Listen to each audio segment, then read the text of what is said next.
احمد سعید صاحب, انہوں نے کہا کہ جب سے رجیم چینج ہوا ہے $42 بلین کا نقصان پہنچا. کسی نے کانٹرڈکٹ نہیں کیا اس کامنٹ میں سے. میں یہ شارٹ بات کرتا ہوں. ان حالات کے اندر بلف کال کیا ہے موجودہ سسٹم کا عمران خان نے. اس نے کہا یہ کہتے ہیں جی گفتگو نہیں کرتے, آئیے گفتگو کرتے ہیں. And he has given 2 points only. 1, everybody shall act in accordance with the Constitution of Pakistan. Number 1, پہلا کہ سارے آئین کے نیچے آ جائیں.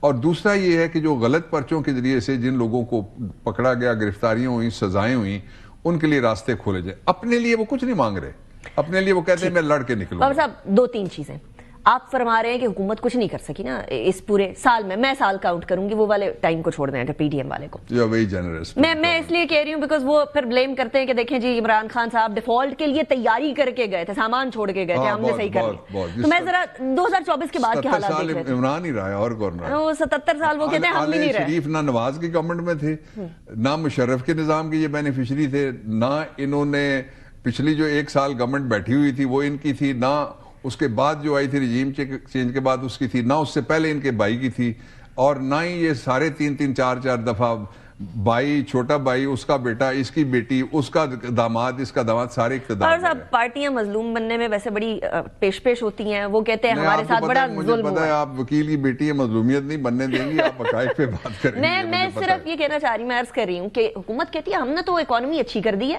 آپ کہہ رہے ہیں کہ ہم لوگوں نے اکانومی خراب کی ہے. ریمیٹنسز والا سول ڈس اوبیڈینس ناکام ہو گئی, remittances record I. Let me agree with you, economy انہوں نے اچھی کر دی ہے.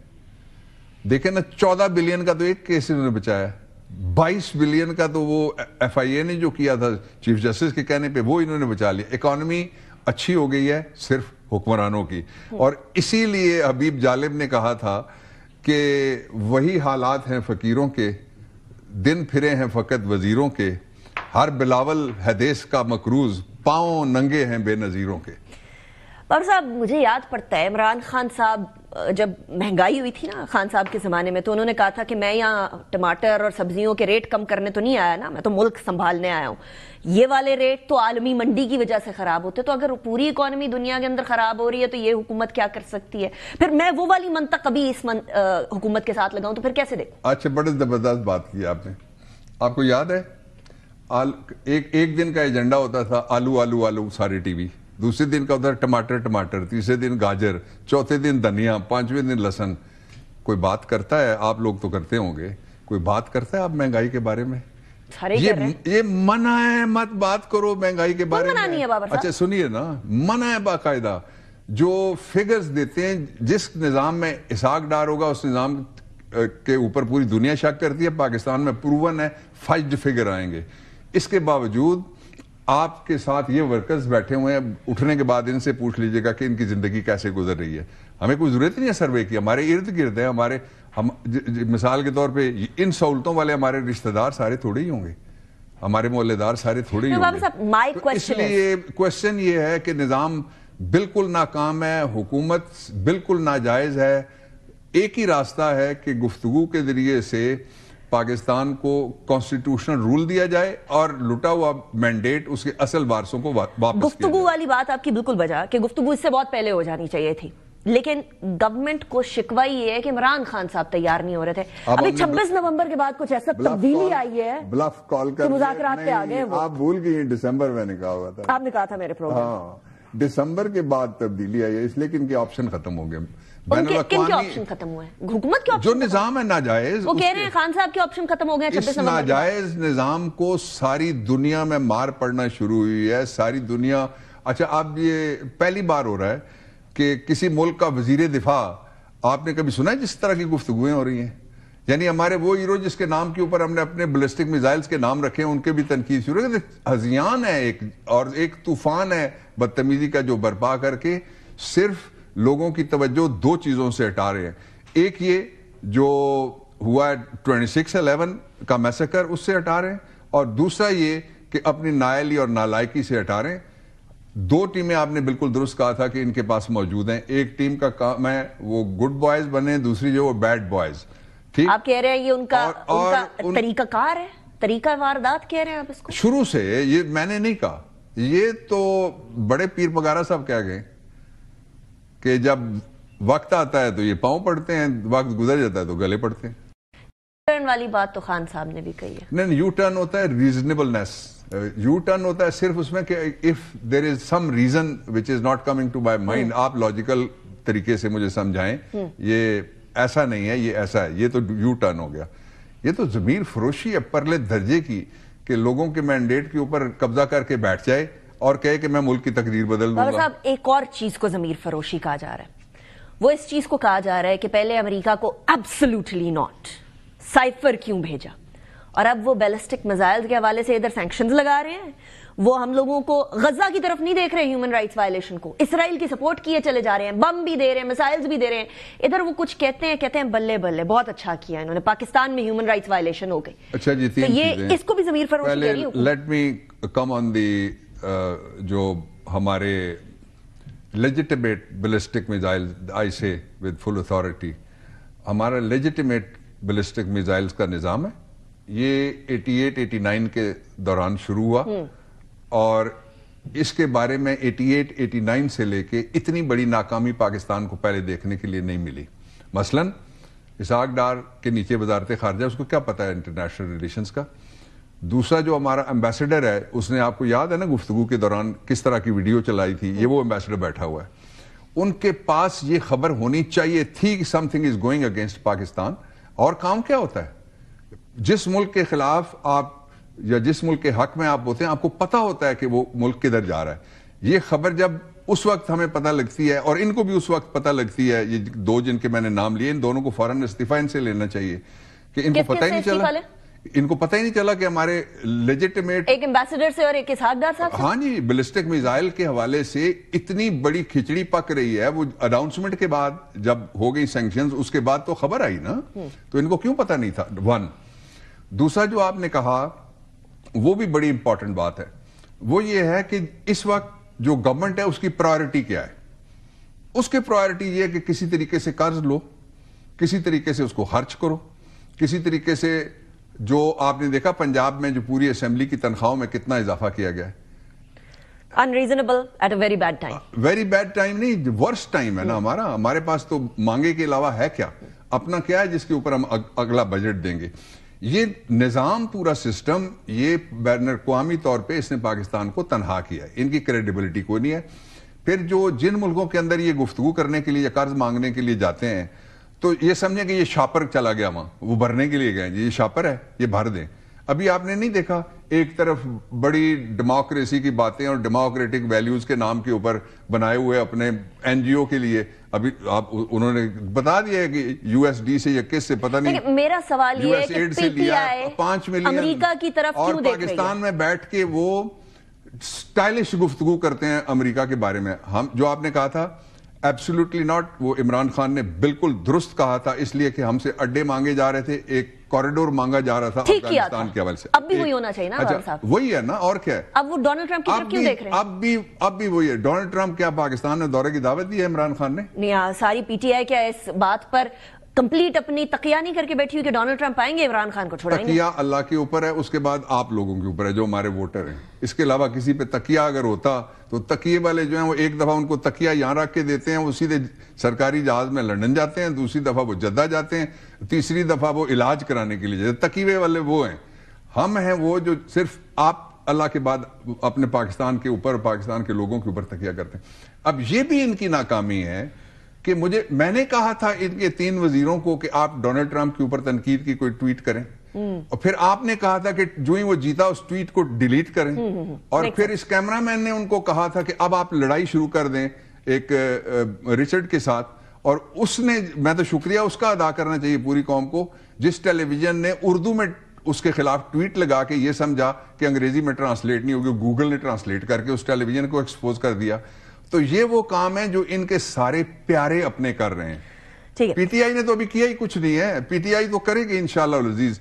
جو اگلا سال ہے, عمران خان نے بالکل درست کہا ہے, میں اپنے تجزیے تجربے چھوٹی بہت انفارمیشن کی بنیاد پہ کہتا ہوں, اگلا سال ہمارا انشاءاللہ پی ٹی آئی کا 2025 پی ٹی آئی کا واپس اقتدار میں آ رہے ہیں, جیل سے باہر آ رہے ہیں, کیا انشاءاللہ ہر طرح سے ٹھیک ہوئے گا. اس لیے کہ ڈونلڈ ٹرمپ کی وجہ سے نہیں, ناٹ ایٹ آل, اس وجہ سے کہ پوری طرح سے ایکسپوز ہو گیا سسٹم, ناکام ہو گیا سسٹم ساری دنیا کے اندر.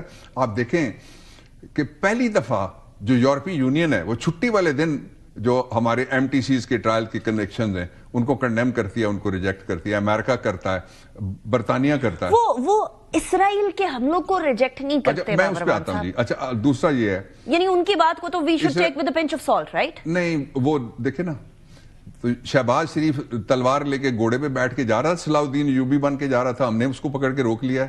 کچھ کرے نا, وہ کیوں نہیں کرتا؟ جو گورنمنٹ ان پار ہوتی ہے اس کا کام ہوتا ہے کرنا, وہ کرے.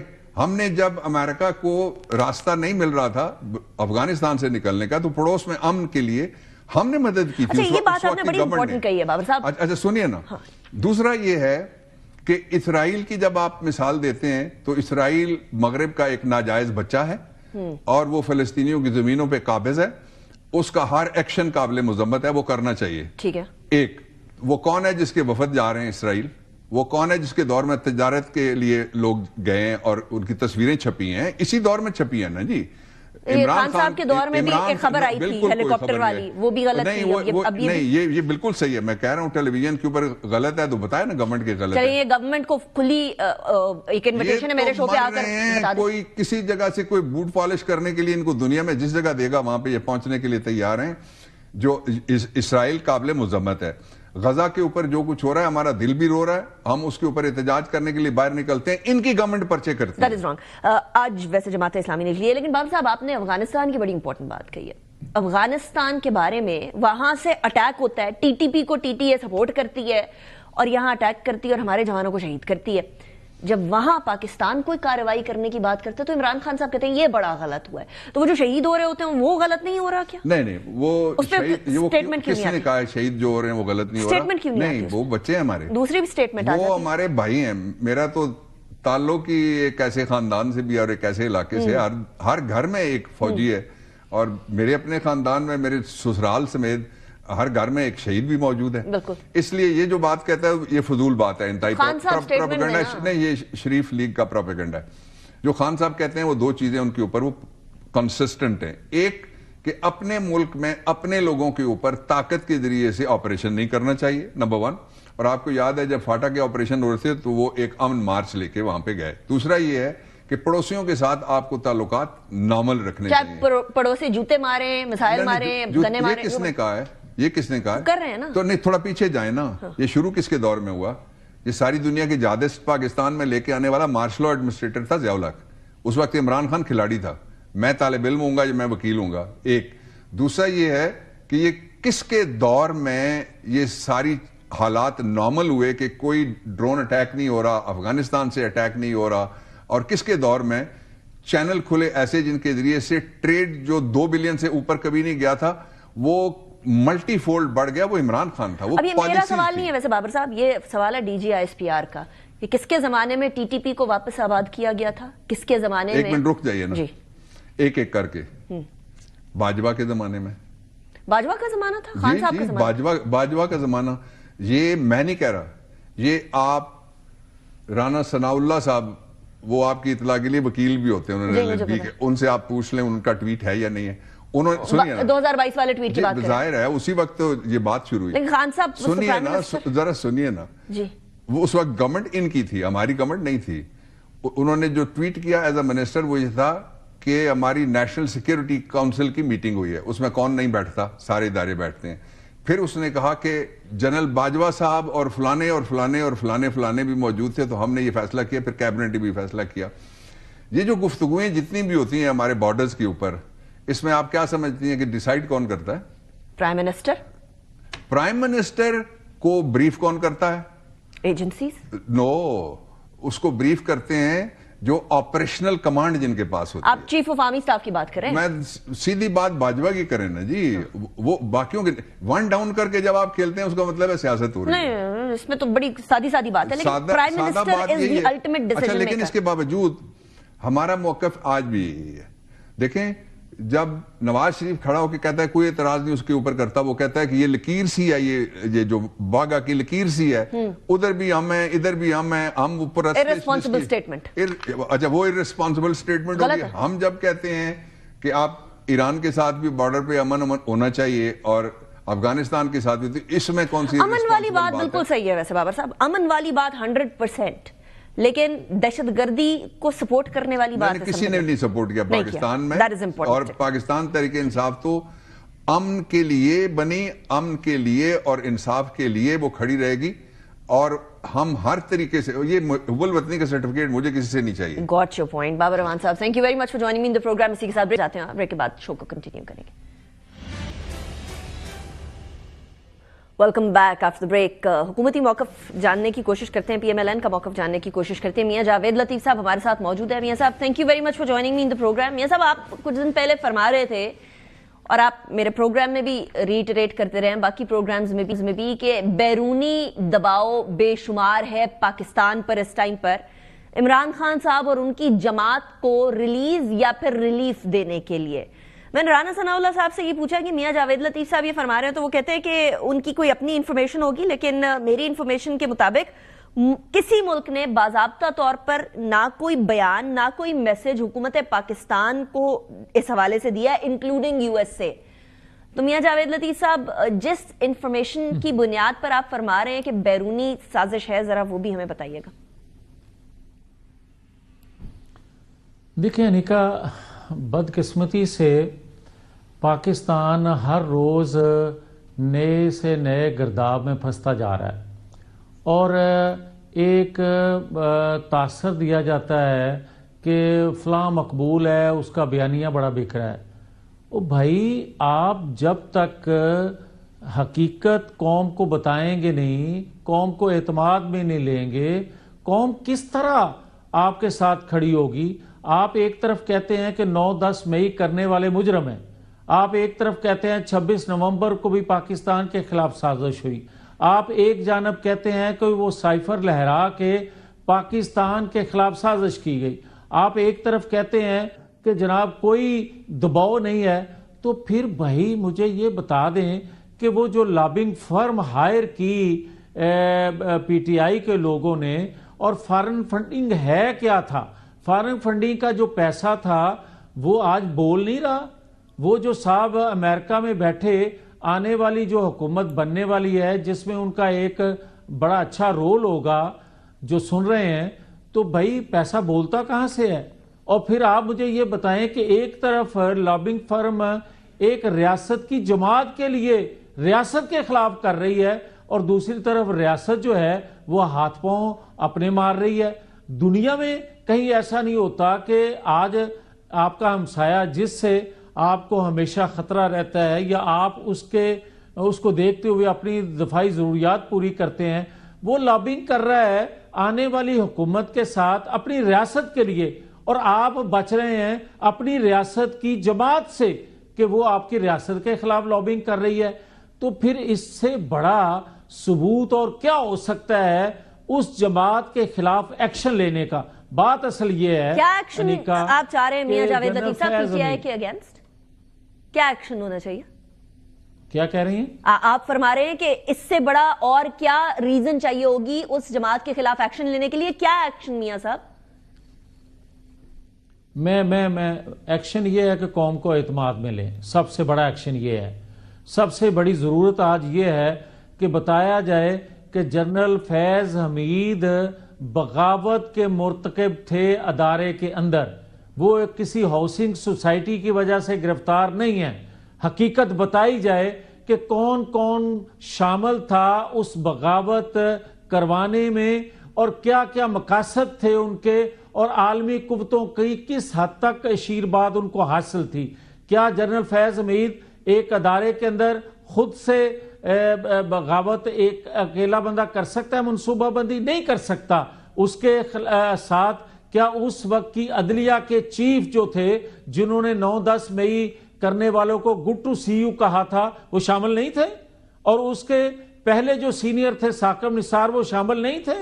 اور کیا جنرل فیض حمید کے ساتھ عمران خان شامل نہیں تھے؟ اور آج جنرل فیض حمید کو ظہیر الاسلام ہوں, جنرل پاشا ہوں, جو بھی اس سے پہلے سینئر رہے ہیں جنرل فیض والی پوزیشن میں, کیا وہ سارے کے سارے جنرل فیض مید کو بچانے کے لیے لگے ہوئے نہیں ہیں؟ تو میاں صاحب اگر اس ساری باتوں کے شواہد ہیں تو حکومت کے پاس تو ایک بڑا کھلا چارج شیٹ آ گئی نا، اور حکومت تو اس ٹائم پر ہر وہ پوائنٹ ڈھونڈ رہی ہے جو پی ٹی آئی کے اگینسٹ استعمال کر سکتے ہوں. اگر ان کے کوئی ثبوت شواہد ہیں تو پھر تو اس ٹائم پر حکومت کو ایک ڈھنڈورا پیٹ رہے ہونا چاہیے تھا. ڈھنڈورا نہ پیٹنے کی بھی تو کوئی وجہ ہوگی نا. کیا یہ شواہد بڑے متزلزل ہیں؟ کوئی پرابلم ہے؟ جی نہیں انیکا، میری بات سن لیں، حوصلے سے میری بات یہ ضرور سنیں کہ یہ مسئلہ بھائی حکومت وقت کا نہیں ہے، یہ مسئلہ ریاست کا آ گیا ہے، ریاستی اداروں کا آ گیا ہے. مجھے یہ بتائیں کہ اگر وہ سپر پاور، وہ طاقتور حلقے پاکستان کے اوپر دباؤ اس لیے بڑھا رہے ہوں کہ اڈیالہ سے کسی شخص کو چھوڑ دیا جائے، قطعاً نہیں ہے. وہ اس کے عشق میں مبتلا بھائی نہیں ہیں، ان کی اپنی ضروریات ہوتی ہیں، ان کی اپنی ترجیحات ہوتی ہیں. وہ اس شخص کے لیے نہیں، اس شخص کی آڑ میں اپنا ایجنڈا پورا کروانا چاہتے ہیں. کیا فلسطین ہو، لیبیا ہو، عراق ہو، شام ہو، اور اس کے بعد ایران کی طرف ان کی نظریں نہیں لگی ہوئی؟ اور لگی ہوئی ہیں تو وہ پاکستان کو فاصلے پہ رکھنا چاہتی ہیں، الگ رکھنا چاہتی ہیں. کیا یہ حقیقت نہیں ہے کہ پاکستان کے اندر سی پیک جو ہے وہ بند کرنا چاہتی ہیں؟ کیا یہ حقیقت نہیں ہے کہ وہ چاہتی ہیں، اور خاص طور پر جو نئی آنے والی رجیم ہے ان کی، وہ چاہتی ہے کہ آپ انڈیا کے ساتھ کھڑے ہوں اور چین کے خلاف کھڑے ہوں، اور اکسایا جا رہا ہے فیوچر میں کہ انڈیا جو ہے وہ سامنے کھڑا کیا جائے چین کے، اور چین کے ساتھ آپ کھڑے ہونے کی بجائے آپ انڈیا کے ساتھ کھڑے ہوں. یہ ذمہ داری اپنے کندھوں سے اٹھا کر یہ کہنا کہ یہ ریاست کا مسئلہ ہے اس لیے ادارے اس کو کیٹر کریں گے تو عجیب سی بات نہیں ہو جائے گی؟ یہی بات تو حکومت نے بتانی ہے. اگر ریاست کا مسئلہ ہے تو حکومت ریاست کی ریپرزنٹیٹیو کے ساتھ ساتھ وہ حکومت میں اقتدار میں ہے میاں صاحب. نہیں کہا دیکھیں، جتنی حکومت با اختیار ہوتی ہے، جتنی خارجہ پالیسی بنانے میں با اختیار ہوتی ہے، آج تو کم از کم جھوٹ نہ بولا جائے، آج تو کم از کم ایک دوسرے کو فریب نہ دیا جائے. خدا کے لیے جو حالات ہیں پاکستان کے اور جو دباؤ آنے والے دنوں میں بڑھنا ہے، جن وجوہات کی بنا پہ بڑھنا ہے، جس طرح کہ میں نے چین کا ذکر کیا، جس طرح کہ میں نیوکلیر پروگرام تک رسائی کی بات کرتا ہوں، یہ پرویز مشرف کے دور میں بھی ایسا ہوا تھا اور انڈر ہینڈ کچھ چیزیں طے ہوئی تھی، اور عمران خان سے بھی وہ باتیں طے ہو رہی تھی، اسرائیل کو قبول کرنے کی باتیں بھی ہو رہی تھی. اور جس طرح عمران خان نے بطور پرائم منسٹر اسمبلی میں کھڑے ہو کر یہ بات کہی تھی کہ ہماری افواج نے بڑی قیمت لے کے پاکستانیوں کو امریکہ کے سامنے بیچا، عالمی قوتوں کے سامنے بیچا، اس وقت اداروں کو کھڑا ہونا چاہیے تھا. اس وقت اداروں کے ترجمان بات کرتے کہ یہ بات جھوٹ کہہ رہا ہے. میاں صاحب پرابلم ہے کہ مشرف کی اپنی کتاب کچھ ایسی باتیں کر دیتی ہے کہ اس کو کوئی بھی جھوٹ بول دے تو پھر وہ مسئلہ، obviously وہ اس ٹائم پہ ڈکٹیٹر بھی تھے اور اس ٹائم پر وہ فل اقتدار کے مزے میں تھے. لیکن میرا سوال یہ، آپ نے فرمایا کہ اسرائیل سے تعلقات عمران خان صاحب کے زمانے میں صحیح کرنے کی کوشش کر رہے تھے. ابھی تھوڑے دیر پہلے بابر وان صاحب کہہ رہے تھے کہ اس حکومت کے زمانے میں اسرائیل سے رابطے استوار کرنے کی کوشش کی جا رہی ہے. اس میں کتنا سچ ہے کتنا جھوٹ، یہ بھی مجھے بتا دیجئے گا.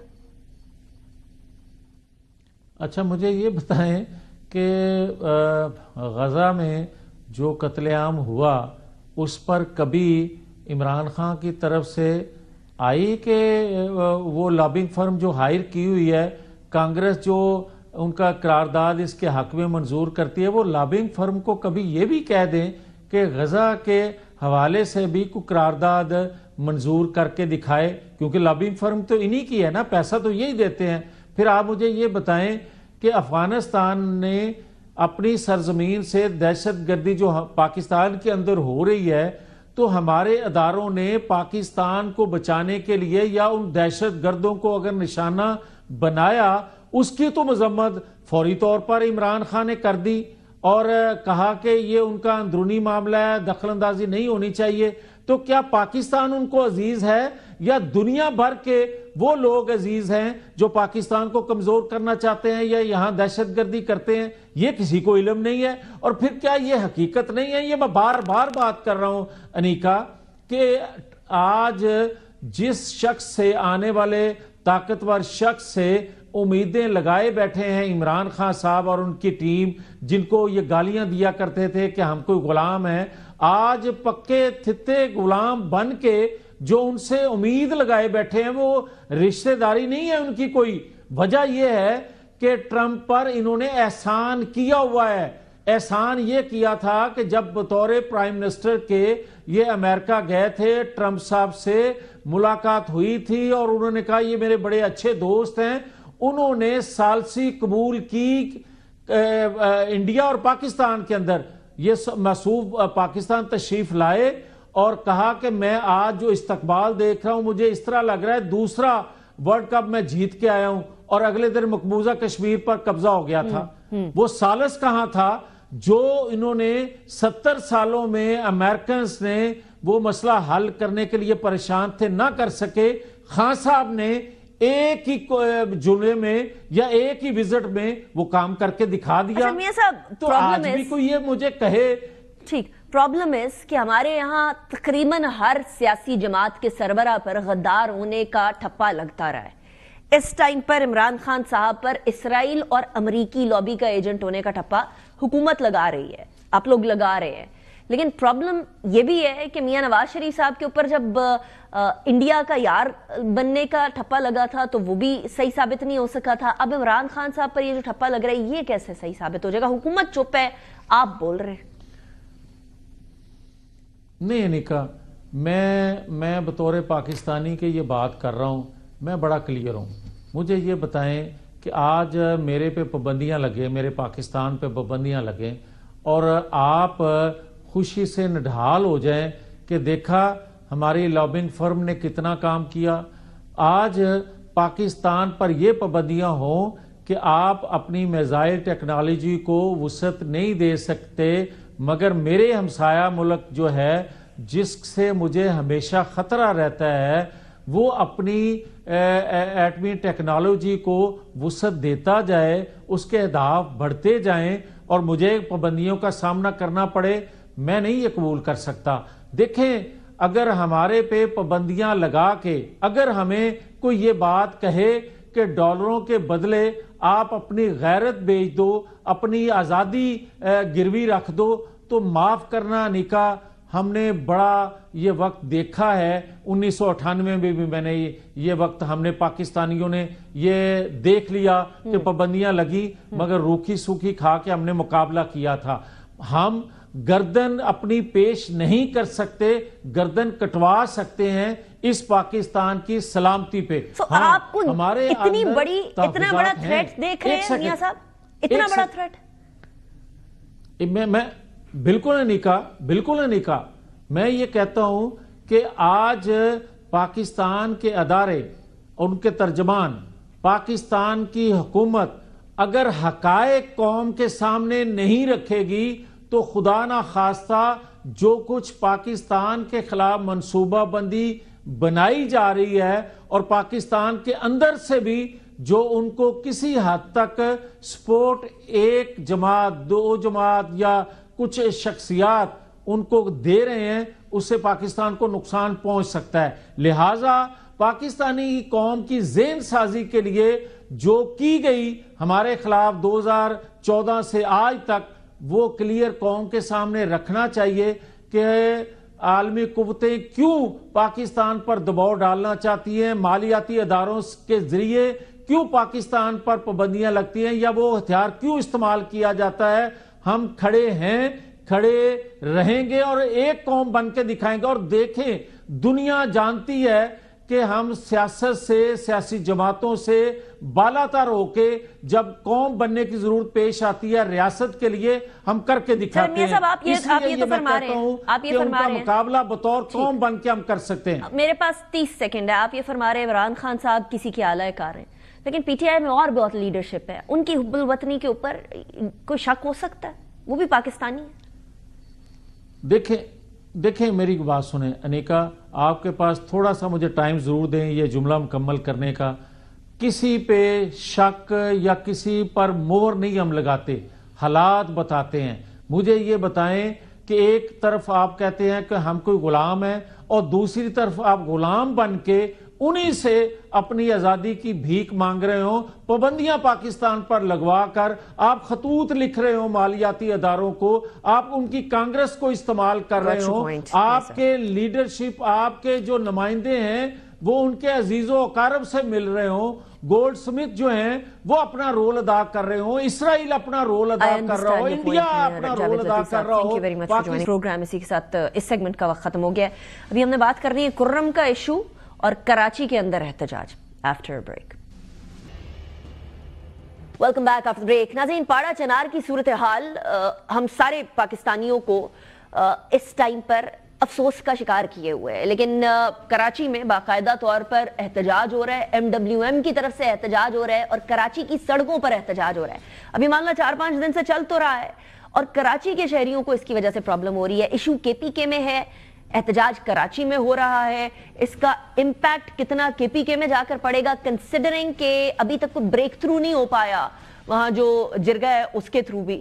اس حوالے سے بات کرنے کے لیے ہمارے ساتھ مرتضیٰ وہاب صاحب موجود ہیں، پاکستان پیپلز پارٹی کے رہنما بھی ہیں، میئر کراچی بھی ہیں اور بلاول بھٹو زرداری صاحب کے اسپوکس پرسن بھی ہیں. مرتضیٰ وہاب صاحب، thank you very much for joining me in the programme.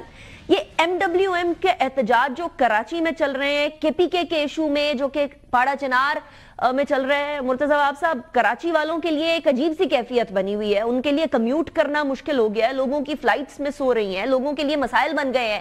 کیا آپ نے یا پیپلز پارٹی نے MWM کے ساتھ باقاعدہ گفتگو کی جس بنیاد کے اوپر ایٹ لیسٹ کراچی کے شہریوں کے لیے آسانی بنے؟ انیکا، آپ نے بڑا اچھا اور پرٹیننٹ سوال کیا ہے، اور میرا اپنا جو پوائنٹ آف ویو ہے اس حوالے سے وہ کل بھی میں نے میڈیا پر ذکر کیا تھا.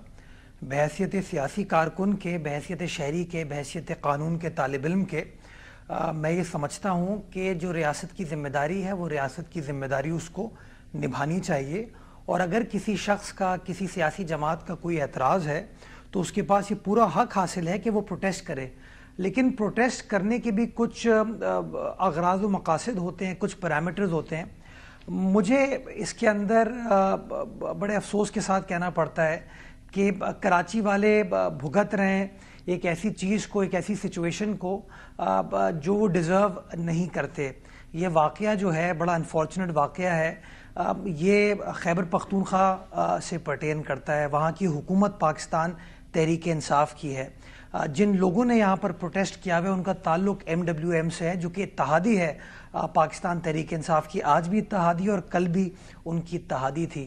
تو بجائے اس کے وہ پشاور میں احتجاج کریں، خیبر پختونخوا کی وزیر اعلیٰ کے سامنے احتجاج کریں، وہاں کے ہوم منسٹر یا لا منسٹر کے سامنے احتجاج کریں، وہ سارا احتجاج انہوں نے کراچی کے اوپر کیا ہوا ہے.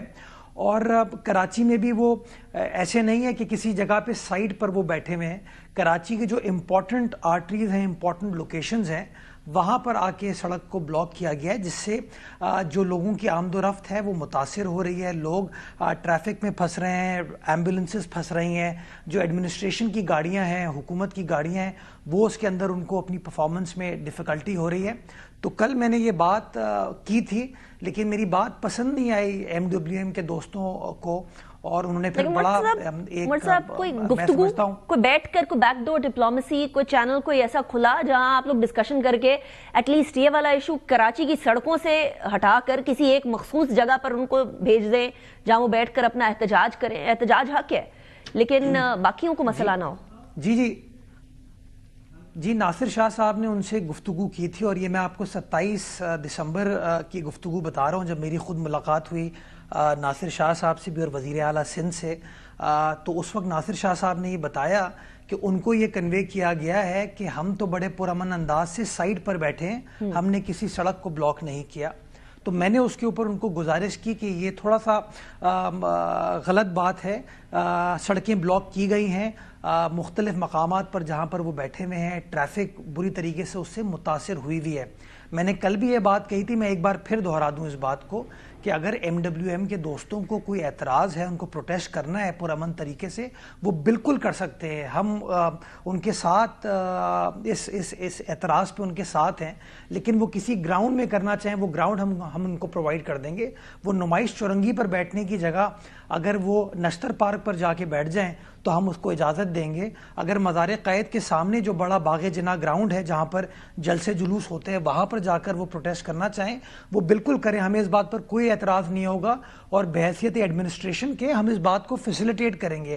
لیکن اگر آپ شہر کی امپورٹنٹ آرٹریز کو بلاک کر دیں گے تو کہیں آپ خیبر پختونخوا میں جو کرم میں حالات ہیں وہاں پر لوگوں کے مسائل حل کرنے کے لیے یا بیچارے کراچی کی عوام کے مسائل کریٹ کر رہے ہیں, جو میں یہ سمجھتا ہوں غیر مناسب عمل ہے اور ان کو سوچنا چاہیے. اب سے کچھ دیر قبل کمشنر کراچی اور ایڈیشنل آئی جی کراچی بھی وہاں پر نمائش میں گئے ہیں, ان سے انگیج کرنے کی کوشش کی ہے, ان سے بات کی ہے, لیکن ابھی تک کوئی کامیابی نہیں ہوئی.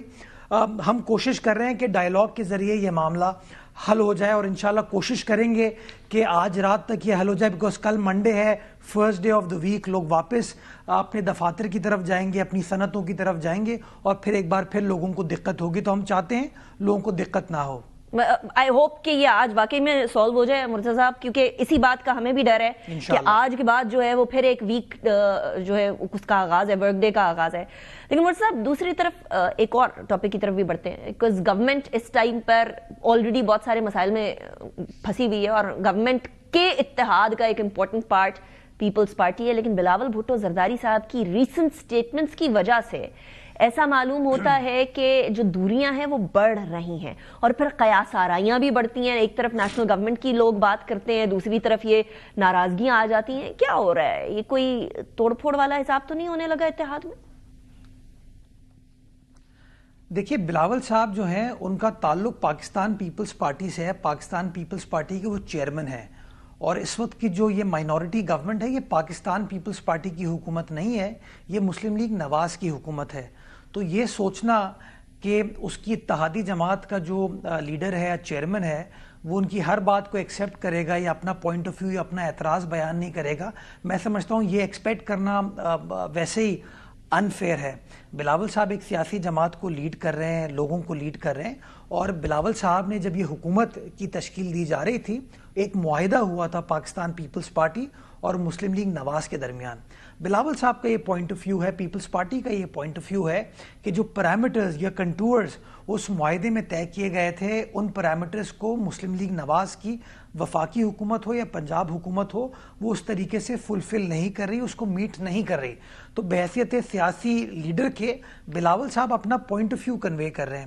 یہ جو چہمہ گوئیاں ہو رہی ہیں کہ کوئی نیشنل گورنمنٹ بن رہی ہے یا بلاول صاحب کوئی پریشر ایگزرٹ کرنے کی کوشش کر رہے ہیں, نہیں, ہمارا بڑا کلیئر پوائنٹ آف ویو ہے. ہم unconditionally without any cabinet portfolio اس وفاقی حکومت کا حصہ بنے تھے آن سرٹن کنڈیشنز, کہ وہ کنڈیشنز یہ تھیں کہ public sector development port folio کس طریقے سے بنایا جائے گا, جو سسٹینیبل ڈیولپمنٹ گولز ہیں ان کی ایلوکیشن کس طریقے سے کی جائے گی, جو کہ انفارچونیٹلی اس طریقے سے نہیں ہوئی. سملرلی صوبہ سندھ میں ہماری حکومت ہے, بلوچستان میں ہماری حکومت ہے. بلاول صاحب نے یہاں کی عوام سے جو سیلاب سے متاثرہ عوام تھی ان سے وعدے کیے تھے کہ ہم آپ کے گھر آپ کو بنوا کے دیں گے, جس کے لیے سندھ گورنمنٹ نے تو انٹرنیشنل آرگنائزیشن سے, ورلڈ بینک وغیرہ سے اور اپنے فنڈ سے وہ ایلوکیشن کروا لی ہے, لیکن جو ریسیپروکل فنڈنگ وفاقی حکومت کی جانب سے ہونے کی ضرورت تھی وہ ابھی تک نہیں ہوئی. تو بلاول صاحب یہ پوائنٹ آف ویو اپنا کنوے کر رہے ہیں اور چاہتے ہیں کہ وفاقی حکومت جو ہمارے اعتراضات ہیں ان کو میٹ کرے, ان کو سیٹسفائی کرے تاکہ ہم آگے بڑھ سکیں. لیکن صاحب آپ نے جو ابھی گفتگو فرمائی ہے اس کے اندر دو چیزیں بڑی انٹرسٹنگ ہے. پہلے آپ نے فرمایا کہ ہم اس حکومت کا حصہ نہیں ہیں, اتحاد کا حصہ ہے. دوسری باری میں آپ نے کہا کہ ہم نے انکنڈیشنلی اس حکومت کا حصہ بننے پر آمادگی کا اظہار کیا. تو پہلے تو یہ کلیئر کر دیں کہ آپ حکومت کا حصہ ہیں یا حکومت کا حصہ نہیں ہے, بیکاز کل حنیف عباسی صاحب سے میری گفتگو ہو رہی تھی تو وہ کہہ رہے تھے پریزیڈنٹ صاحب آپ کے, گورنرز آپ کے, 2 صوبوں کے اندر آپ کی حکومت ہے, آپ اتحاد کا حصہ ہیں, تو آپ حکومت کا حصہ کیسے نہیں ہے؟ یہ تو وہ والی بات ہے کہ اپنے آپ کو مکھن میں سے بال کی طرح نکالنے والی بات. سو کیا پیپلز پارٹی, ابھی آپ کی بات سے ہی مجھے کنفیوژن ہو گئی کہ آپ حکومت کا حصہ ہیں یا نہیں ہیں. میں ایکسپلین کر دیتا ہوں. حنیف عباسی صاحب ماشاءاللہ سینئر پارلیمنٹیرین ہیں, 2003 سے وہ اسمبلی میں رہے ہیں. آرٹیکل 90 اور آرٹیکل 91 کانسٹیٹیوشن کا پڑھ لیں کہ فیڈرل گورنمنٹ ہوتی کیا ہے. فیڈرل گورنمنٹ کیبنٹ ہوتی ہے جس کو لیڈ پرائم منسٹر کرتے ہیں, ان کے کیبنٹ کے کولیگز کرتے ہیں, منسٹر صاحبان کرتے ہیں. پیپلز پارٹی کا نہ وزیر اعظم ہے نہ وزراء ہیں, اس لیے ہم وفاقی حکومت کا حصہ نہیں ہے. ہاں, جو مائنورٹی گورنمنٹ مسلم لیگ نواز کی ہے اس کو ہم نے سپورٹ کیا ہے انکنڈیشنل, اس طریقے سے کہ ہم نے کہا کہ ہمیں کوئی وزارت نہیں چاہیے. ایم کیو ایم نے وزارت لی ہے, مسلم لیگ نے جو قاف لیگ ہے اس نے وزارت لی ہے. پیپلز پارٹی چونکہ وفاقی حکومت کا حصہ نہیں ہے اس لیے ہم کہتے ہیں کہ ہم انکنڈیشنلی ان کو سپورٹ کر رہے تھے. باقی ہم ٹریجری بینچز پر بیٹھتے ہیں اور اس بیٹھنے کے لیے کچھ شرائط طے کی گئی تھیں, اور وہ شرائط جو ہیں وہ اس اگریمنٹ میں لکھی ہوئی ہیں کہ پی ایس ڈی پی کو کس طریقے سے آپ کو ایڈریس کرنا ہے, ایس ڈی جیز کو کیسے کرنا ہے. کاؤنسل آف کامن انٹرسٹ کا اجلاس ہونا چاہیے. وفاقی حکومت کے سربراہ ہیں وزیر اعظم صاحب. آئین کا آرٹیکل 153 اور 154 یہ کہتا ہے کہ ہر 3 ماہ میں کاؤنسل آف کامن انٹرسٹ یعنی کہ مشترکہ مفادات کاؤنسل جو وفاق اور صوبوں کے ایشوز ہیں اس کو ریزالو کرنے کے لیے میٹنگ کرے گی. آج 10 ماہ ہو گئے ہیں, ابھی تک وزیر اعظم صاحب نے مشترکہ مفادات کاؤنسل کی ایک میٹنگ کال نہیں کی. میری گورنر خیبر پختونخوا سے بات ہو رہی تھی, میں نے پوچھا کہ جی یہ بتائیے خیبر پختونخوا کے بارے میں, تو کہتے ہیں جی 10 ماہ میں ابھی تک وزیر اعظم صاحب نے خیبر پختونخوا کا دورہ نہیں کیا. تو اس طرح کے جو ایشوز ہیں ان کو ریزالو کرنے کی ضرورت ہے. پیپلز پارٹی یہ سمجھتی ہے کہ وزیر اعظم پاکستان ہے, ان کو صرف جو ہے وہ سینٹرل پنجاب کا نہیں سوچنا چاہیے, ان کو پاکستان کے ہر صوبے کا سوچنا چاہیے جہاں پر مسائل لوگوں کو درپیش ہیں. اور اگر ایز دیئر سپورٹر بلاول صاحب کچھ اپنے اعتراضات ریز کرتے ہیں تو اس کا مطلب یہ نہیں ہے کہ پریشر ایگزرٹ کیا جا رہا ہے, اس کا مطلب یہ ہے کہ ہمارے اعتراضات ہیں کچھ بیسس کے اوپر, اور وزیر اعظم کا یا وفاقی حکومت کا کام ہے کہ ان اعتراضات کو ایڈریس کرے. Got your point. Murtaza Wahab صاحب, thank you very much for joining me. اسی کے ساتھ پروگرام کو اختتام کی طرف لے کر جاتے ہیں. انیکا نثار کو اجازت دیجیے, اپنا بہت خیال رکھیے گا. اللہ حافظ.